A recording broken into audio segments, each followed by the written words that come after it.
Good evening. Welcome to a special edition of St. Lucia Network News, 1 month into Mandu. The international community, as has been reported by our networks extensively, has now been on the ground in Mandu for 1 month. Time, therefore, to reflect upon what has been happening. Where are we at with the intervention? How has the situation on the ground improved? What are the major hurdles to the situation in Mandu at this particular point? Starting off with a summary of the political situation. The United Nations has announced that it is going to run and fund a major regional conference that will address the local situation in Mandu as well as in its neighboring countries. This is about to take place in the near future in the country of Mbabane, which has argued and agreed to co-host this particular conference. In further political news, the SRSG has been in deep negotiations with local Manduan leaders. All three, Dr. Mabite, President Taya, and Steve Kone, have expressly welcomed the United Nations mission and have indicated their strong willingness to work with the SRSG to find a lasting solution in Mandu. From what has been shown and agreed so far is that the running president, President Taya, together with his counterpart, Steve Kone, the two of them who have signed the accords that have led to the intervention, have both offered the H&M under Dr. Mabite to join the existing agreement. Dr. Mabite has posed, however, conditions that need to be fulfilled before he puts his signature under the accords. And from what we understand, most of those conditions are around the question of autonomy and autonomous status for the Hiringa province with regards to taxation, schooling, and so on. From what we gather is that President Taya has so far been unwilling to open up a renegotiation of those accords that had been signed by him and Steve Kone that brought an end to the decade-long civil war, being cited as saying, in the direction of Dr. Mabite, take it or leave it. The security situation in Mandu. UNFOM, the UN peacekeepers, have deployed through some parts but not all parts of the country. In fact, most prominently, they have refrained from deploying into the H&M controlled territory in the northwestern part of the country. Instead, they argue they can respond to any potential security threat by relying on the quick reaction forces that can be deployed within an hour's notice. And they're also patrolling the borders between Mandu, within Mandu, between most of the territory and the HMM border. The show of force by the quick reaction forces without prior consultation with the H&M has been seen by its leader, Dr. Mabite, as confirming his suspicions that UNFOM is a partial actor and that is in fact working on behalf of President Taya and Steve Kone, something that was strongly condemned by the UN Secretary General, as well as by Taya and Kone. In the latest news in terms of the security situation, breaking news are that up to 85,000 people have fled the Hiringa province. Most of them, if not all of them, are suspected to be Gikumbos, some of whom are claiming that the H&M, which controls the territory, was conducting ethnic cleansing against them. We have no grounds to confirm or deny such reports, and UNFOM quick reaction forces have been unable to confirm or deny any of such allegations. Relying exclusively on their quick reaction forces from up in the air makes it impossible and very difficult in a vast and very hilly, densely full of tree line existing territory such as Hiringa province. Dr. Mabite, and we have at this particular point, particular statements of the different leaders with regards to this unfolding humanitarian catastrophe here. Thank you for having me. It is very clear that we are approaching an untenable situation where ethnic cleansing is being conducted in the H&M controlled territory against the Gacomban peoples. And of course, I had stressed from off the beginning prior to the intervention that the United Nations peacekeeping forces need to actually fulfill their mandate and deploy directly throughout the H&M controlled territory, which for whatever reason has not been done. The consequences are now being seen in the form of ethnic cleansing against innocent women, children and elderly who have fled to the tens of thousands out of H&M territory, and I think they're voting with their feet. It is very clear that this situation needs to be resolved, and therefore I think it is time for UNFOM to swiftly, decisively and effectively deploy into H&M controlled territory to fulfill its mandate, but now also of course to respond to the ethnic cleansing, to halt it, to stop it and bring into account for accountability those who are responsible for such heinous crimes. Of course, we expect the international community to act swiftly, otherwise we see ourselves forced to act ourselves. But of course our preference will always be to work alongside and with the international community. We would even be happy to go in with our own forces alongside UNFOM forces to bring an end to ethnic cleansing. President Taye here, responding to the growing emergency of 85,000 Gacombans fleeing the Hiringa province. We recorded this interview prior to this show. We're now pleased to welcome Dr. Mabite himself. Dr. Mabite, what is going on? What do you say in response to the allegations pointed at you by President Taye? No ethnic cleansing is occurring in Hiringa province. President Taye is fabricating claims so that he can use the international community to gain access to the H&M controlled territory. We have made our stance very clear. We are friendly people. We do not engage in crimes against humanity. And it is a very elaborate plot by President Taye and the Gacombans to distract from the vicious violence that Gacombans have exerted against Hiringan people in the Bire camp. So therefore, I think if people were leaving Hiringa province, and these people might as well be majority Gacombans, then they probably are leaving because they are afraid of retaliatory violence that ordinary Hiringans might shed on Gacombans. But it is to say, we are friendly, open-minded people. We wouldn't undergo any such things. We welcome all Gacombans, of course, to stay in Hiringa province. Thank you, Dr. Mabite. Unresolved allegations, unresolved challenges. Are we seeing ethnic cleansing? If so, what can be done to stop it? Are these false fabrications, as Dr. Mabite claims? Questions to be answered to by those in charge of the mission and those sitting in the UN Security Council in New York.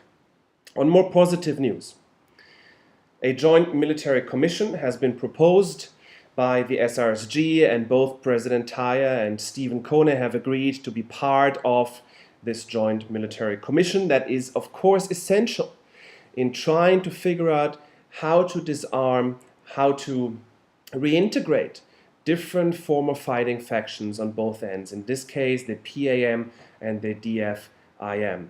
Both parties, President Taye as well as Steve Kone, agreed to be part of the Joint Military Commission chaired by the SRSG, and this has been seen as a very positive development in trying to bring forward long-term questions of how to resolve the security situation, how to build future national forces in Mandu. Unfortunately, what happened at the last minute, just a day ago, was that UNFOM, the UN peacekeeping forces, have moved against DFIM forces in the southeast of the country, in particular the J and the K brigades, to try to disarm them. They have not done this same type of actions with regards to the PAM forces, thereby creating all sorts of outrage with in particular Steve Kone and his PAM, which as a result therefore has declared the UN peacekeepers as being partial and highly biased against his own forces, and has left the Joint Military Commission for the time being. We were lucky enough to be given a very rare and very quick statement from Steve Kone in terms of what happened and what the consequences are. It is fair to say that being upset does not even describe my inner feelings. Why? Because, look, we agree to be in the Joint Military Commission. We have signed the accords. We have doing everything to abide by the rules. And we want to negotiate with, under chairmanship of the SRSG, to work on and negotiate how to do the DDRRR, the DDRRR, right? How to do with the troops and how to create a common national armed forces. But next thing we know is the UN forces just go in and they attack and try to disarm the brigade number J and K. But that would be, that is itself is quite outrageous, but they do that only with us, right? Where they don't do it with the PAM, and thereby, you cannot blame me for thinking that they're acting in a very partial, politically biased way, right? So it is very clear in the interest of the peace process that I have withdrawn temporarily from the Joint Military Commission until my conditions are being met, and that is that this stupid firing shit has to stop, and then we can negotiate. But you cannot do the one-sided thing and then believe everything will be fine. You don't have to be a Berlusconi to realize that this is just bullshit. Alright, so come to your senses, come speak to me, we can have a deal. Bene, ciao. Rest assured that we have tried to get Steve Kone to be more concise in his statement. It is very hard for him to do that. But important to note to the world public here is that in those attempts, these engagements between UNFOM and Steve Kone's forces, 2 UNFOM peacekeepers have been killed, 3 have been wounded. On part of the DFIM, it is suspected that up to 9 soldiers have lost their lives. In a stance towards reconciliation and calming the situation, President Taya also came forward to argue that he also believed that this action by UNFOM was not in line with what was agreed, and thereby pledges UNFOM to come to terms with the situation and allow the Joint Military Commission to continue its good and important work. Humanitarian situation on the ground. Overall, the first month has seen 2 types of situations. We've seen tremendous progress happening with regards to the humanitarian situation, but at the same time seen various problems arise at the same time. The IDP camps have been largely stabilized, they're well supplied, and they're relatively secure. There's various examples of where camps have actually worked quite well, but of course also situations here in the IDP camps where the international community has doubled up its effort, which has led to various local residents who have lived around the camps to move in, to use these facilities that could have been used in other areas. But we also see a lot of good work being done with regards to human rights, the gender-based violence, as well as long-term developments, and in particular some really groundbreaking, very important initiatives have taken root here with regards to HIV/AIDS and other programs here as well.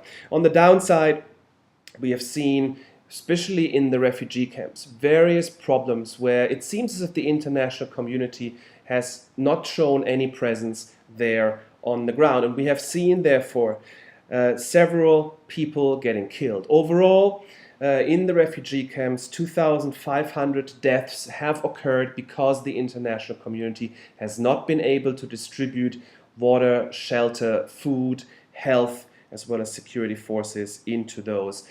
In addition to that, ethnic cleansing has occurred in some of those refugee camps. Up to 20 people have gotten killed as a result of this. Even worse, 350,000 people had to flee the refugee camps because of a lack of services and sanitations in there. In two other refugee camps, Kimikanu and River Kanu, the situation is rather the opposite. There's such big oversupply. Everything is there in double portions. That has meant that in each of those camps, 60,000 locals have moved into the camps, making it impossible to distinguish between legitimate refugees and those who just come in because they are in dire need of such help as well. We are now pleased to welcome our local residential reporter, Dariusz Silvankowski, on the ground, who gives us a broader assessment on the humanitarian situation. Thanks for having me on the program. I think it is, after 1 month of operations on the ground, very clear that it's a two-sided picture.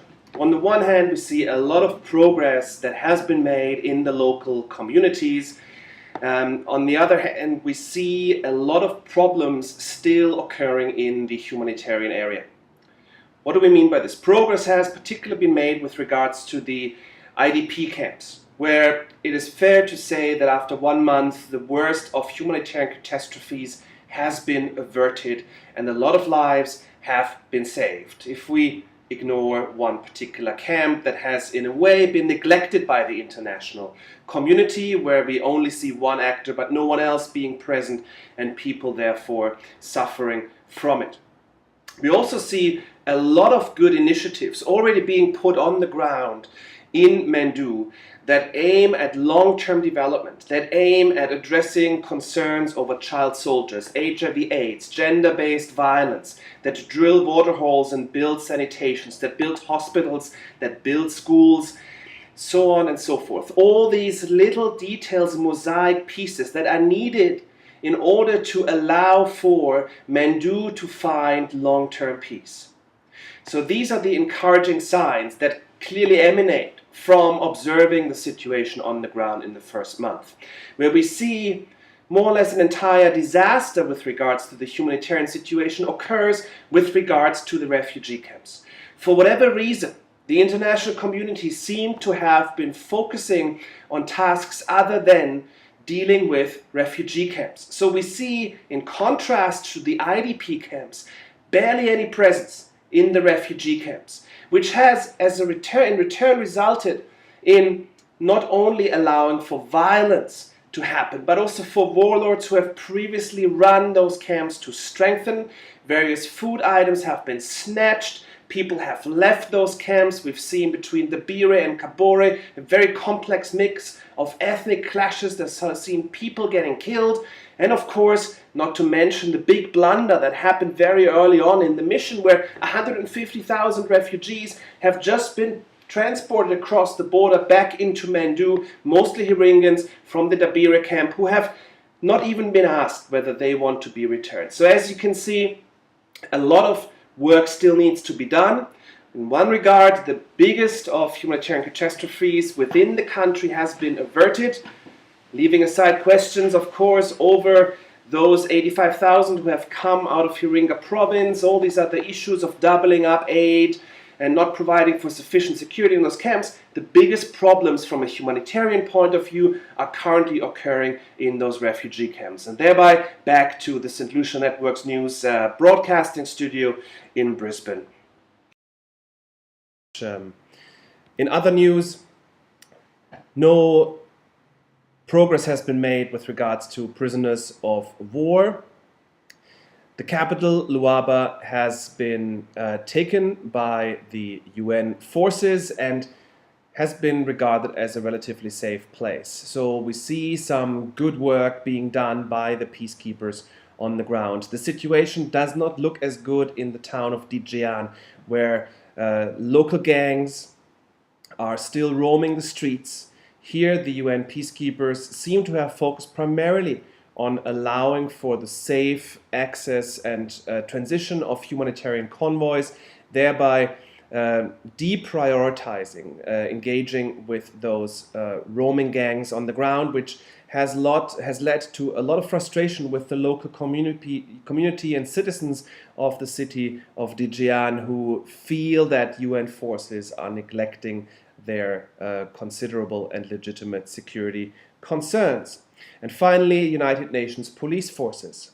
Not much has been seen on the ground. They have been deployed into the country, but at this particular stage, not much has been heard of them. It's not entirely clear. We will look further through our investigative journalism into this situation on the ground. This is everything from St. Lucia Network News. Have a pleasant evening and good night.